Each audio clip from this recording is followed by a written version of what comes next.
Bismillahir Rahmanir Rahim. Alhamdulillah. Wassalatu wassalamu ala Rasulillah wa ala alihi wa sahbihi wa man walah. Allahumma rabbi shrah li sadri wa yassir li amri wahlul 'uqdatan min lisani yafqahu qawli. In uridu illa al-islaha mastata'tu wa ma tawfiqi illa billah. Alayhi tawakkaltu wa ilayhi unib.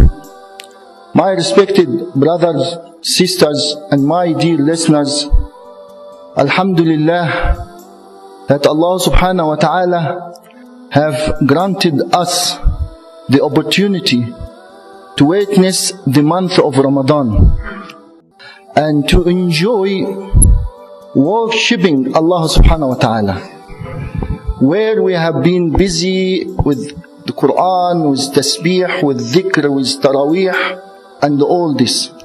And Allah subhanahu wa ta'ala have granted us the day of prize giving, the day of Eid.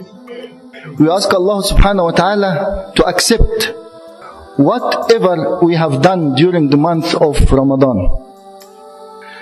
The question now, my respected brothers and sisters, Ramadan is gone.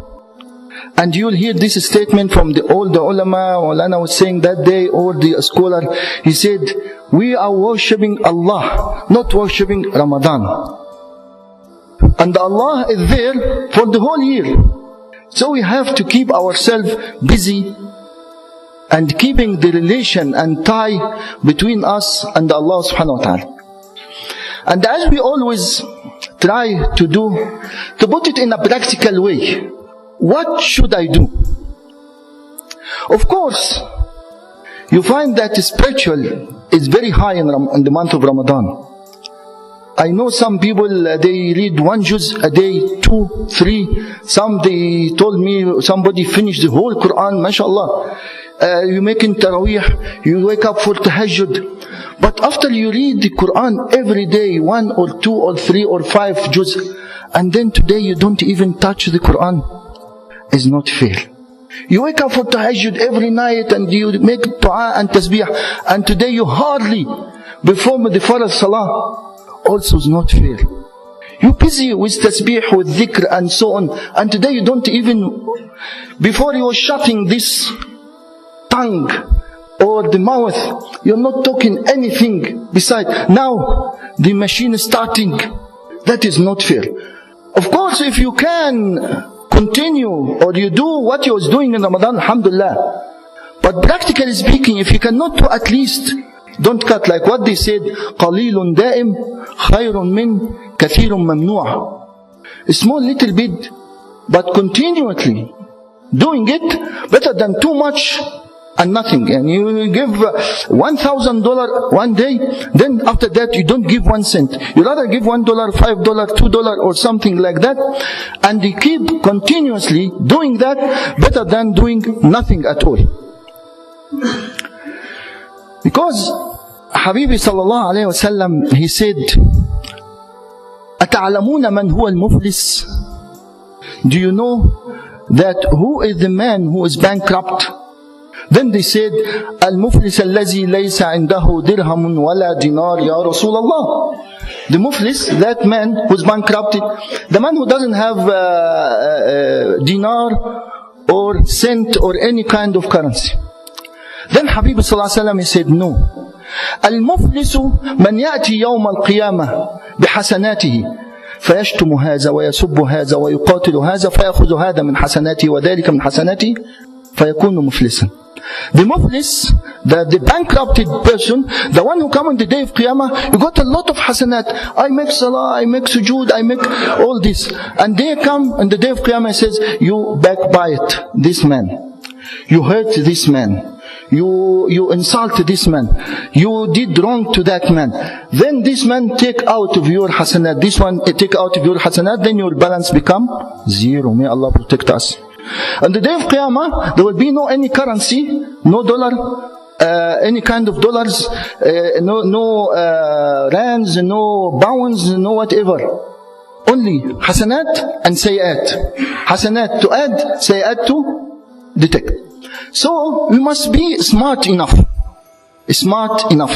MashaAllah, Alhamdulillah, may Allah subhanahu wa ta'ala again accept whatever we have done. You built up a very big business. And you did very well. It's not wise, at least if you not keep it going up and increase it, at least don't let it leak. And start leaking one after another, then you come at the end of the day, you do nothing. So that is our humble advice to myself before you, that try to keep the link between us and Allah subhanahu wa ta'ala, at least with the minimal you can do. Of course, if you can do more, alhamdulillah. So, my respected brothers, this afternoon, inshallah, we want to highlight one of the bad qualities. May Allah protect us all, which we try to avoid to go through it. What this quality? We call it al-nifaq. Al-nifaq, the hypocrisy. And unfortunately, it is one of the serious disease and illness which we are suffering from. And this is hypocrisy, and the hypocrite is very dangerous illness and very dangerous disease. Simply because the hypocrite is more dangerous than the bad man. Because the bad man is bad man, we know him. But the hypocrite is the one who talks to you nicely and from your back stab you. The one who tell you something while he's doing something else. And even the kuffar, Rasulullah ﷺ, he was too much concerned about the hypocrites. More, the kafir is clear. My enemy, I can know him. But the hypocrite is somebody who is just hiding what is inside his heart. That is why Allah subhanahu wa ta'ala, with His wisdom, He mentioned in the Quran the punishment of those hypocrites. Said, وَالْمُنَافِقُونَ فِي الدَّرَكِ الْأَسْفَلِ مِنَ النَّارِ.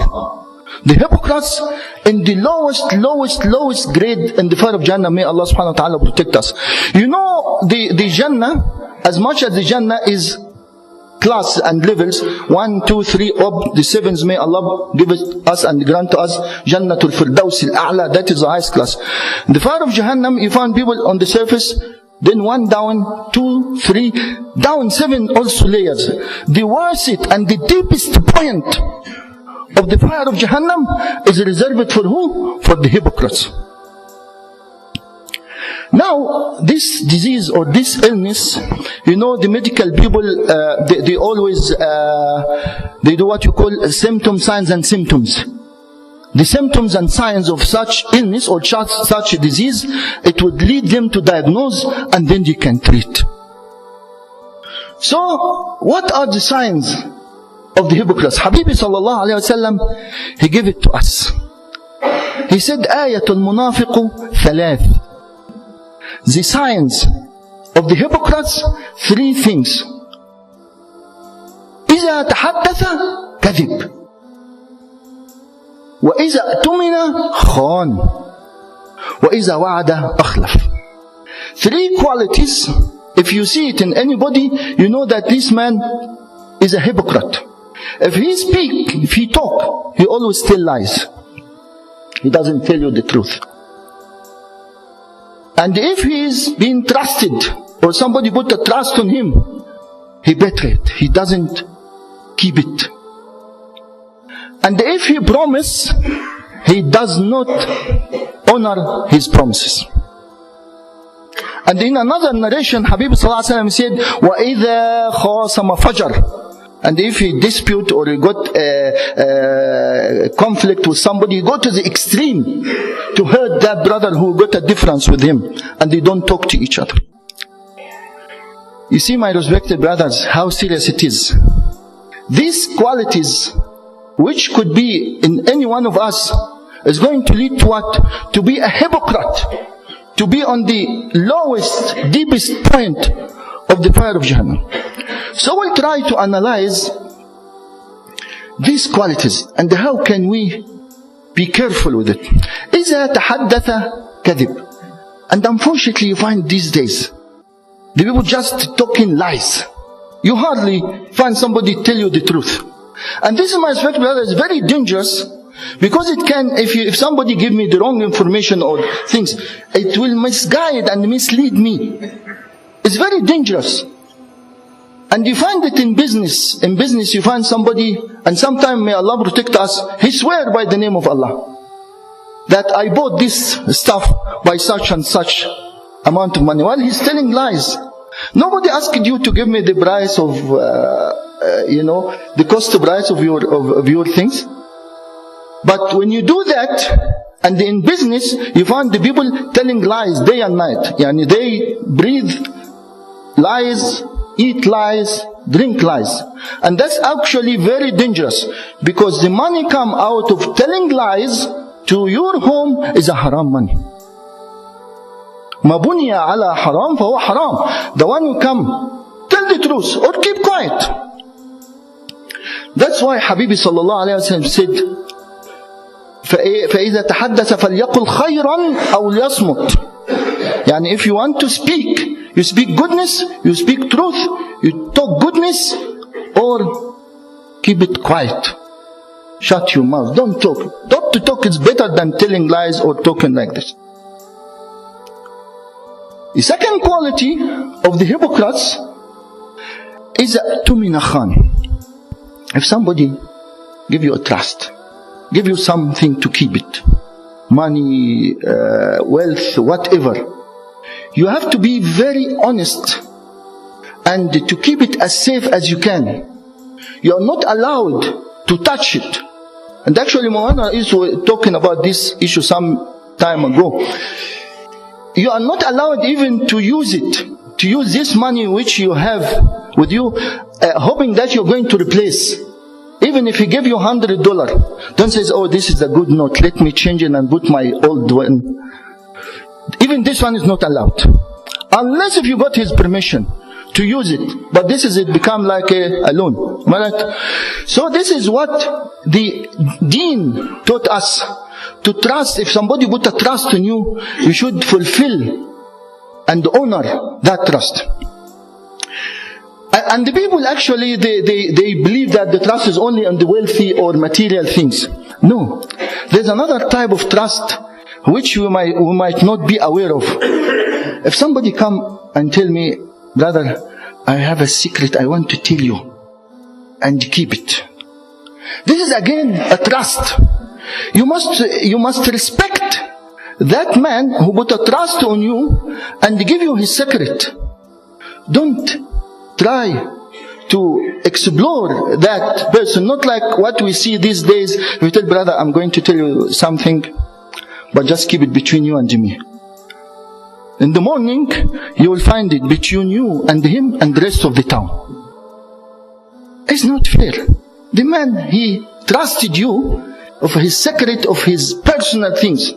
Either you agree or don't agree, you can give him the advice, whatever, but don't expose your brother who put a trust on you. Allah. The third quality, may Allah protect us all, of the hypocrites, إذا تحدث كذب وإذا أتمن خان وإذا وعد أخلف. And that one, you found it day and night.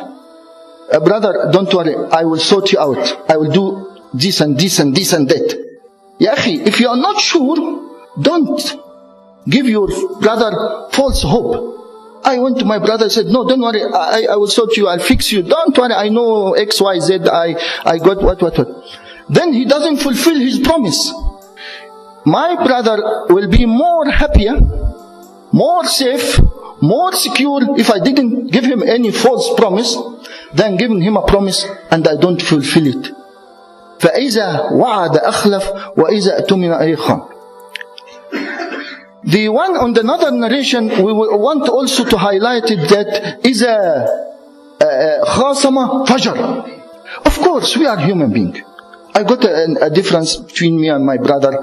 We are sometimes not talk to each other. Though Habib Sallallahu Alaihi Wasallam, like what was saying that day, Habib Sallallahu Alaihi Wasallam said, you shouldn't stop talking to your brother for more than 3 nights.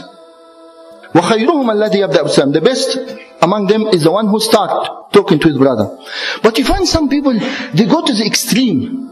You got difference, or you got dispute with your brother, you go to the extreme and start harassing him, talking bad about him. Sometimes even you fabricate stories about him. That is what you call khasama fajr. Yes, you got difference of opinion, you can keep a distance, you can say assalamu alaikum, but don't harass your brother.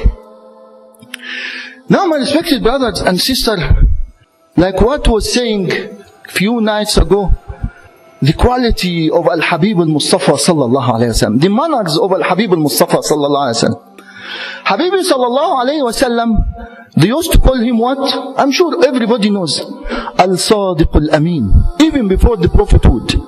The honest, the trustful one. Habib sallallahu alayhi wa sallam, he was the most honest, the most trustful. He never ever say anything which is not true. And he was the most trustful, the most respected person. To the extent that his enemy, they trust on him more than anybody else. On the day of Hijrah, when Habib sallallahu alaihi wasallam about to immigrate and to leave Mecca, he left Ali ibn Abi Talib behind for about 3 nights. Told him, Ya Ali, there's some people put some trust and some valuable stuff with me. Stay behind until you give it back to each and every person. SubhanAllah. The very same people whom they put their trust in are those the same people they are planning to kill him. His worst enemy. And if somebody says, oh, why shouldn't I take it? This man want to kill me. No, but Habib sallallahu he taught us no. If somebody put trust in you, honor this trust. He's your beloved, he's your enemy. Give him his trust back. So my respected brothers and sisters, we want to conclude by, number 1, we make shukr to Allah subhanahu wa ta'ala has granted us that holy month of Ramadan, but try not to miss that beautiful, what I can call it, empire you built up. That so strong tie and relation, people crying the month of Ramadan, reading Quran, making tahajjud. Don't cut it all once. Keep that link as much as you can and keep it up for the whole of the year, inshallah. Second point, try to monitor and observe. Wallahi, this is very dangerous, very serious. We take it as something light. I tell lies, no problem. You can cheat somebody, you feel you are so clever, or you can dishonor your promise or so. It can lead you to be a hypocrite. And the hypocrites what? In al-darak al-asfal min nar. May Allah protect us all. So with this, my respected brother and sister, I conclude. وأقول قولي هذا وأستغفر الله لي ولكم والسلام عليكم ورحمة الله وبركاته.